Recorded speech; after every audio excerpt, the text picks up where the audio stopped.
Why does this binder feel so heavy and full?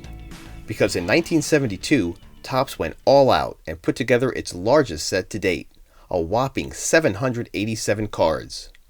If any design epitomized the time in which they were produced, here it is. You could describe this as a very 70s looking set. Pastel colors, 3D text, star graphics, this was and still is a visual treat. Definitely different from designs of the past few years.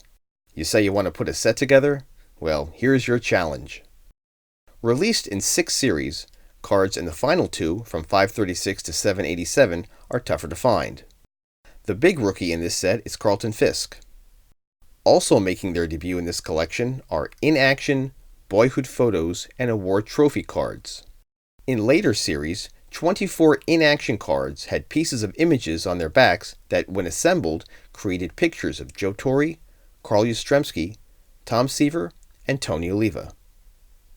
7 players towards the end of the run have the word Traded stamped across their fronts, making these the first ever Topps traded cards.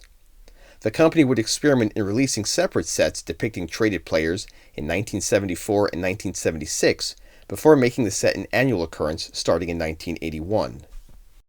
8 additional cards make up this year's master set. The color drop shadow under the letters C and S is found in yellow on all Cubs cards, but numbers 18, 29, 45, and 117 also have those 2 letters exploding from behind the players' photos shaded with green. Number 216 Joe Niekro has a small vertical line printed within his height stat on the back. I don't think they meant to say he was 6'11". Checklist number 251 and 478 have differences in the print size of each name listed. Finally, checklist 604 has a change in its copyright info alignment. An uncorrected error exists on card number 162, as the images of Jerry Bell and the late great Darrell Porter are transposed. It didn't fool me, I know those eyeglass frames anywhere. I already had a number of star cards from this set and gathered quite a substantial amount with my purchase of 70s cards mentioned in an earlier video. Still, with all the cards, this did become a project, and took longer than almost all the other vintage sets I have compiled. As for upgrading, 3 cards that look clean and sharp are very off-center. They are numbers 292, 385, and 613.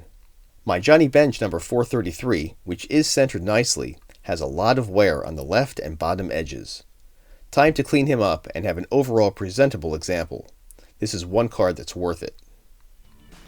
Thanks again for your time. Check out future videos which will follow and update my progress in finishing this and other vintage sets.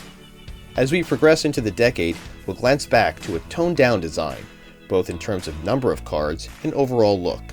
Tune in for my showing of the 1973 Topps set.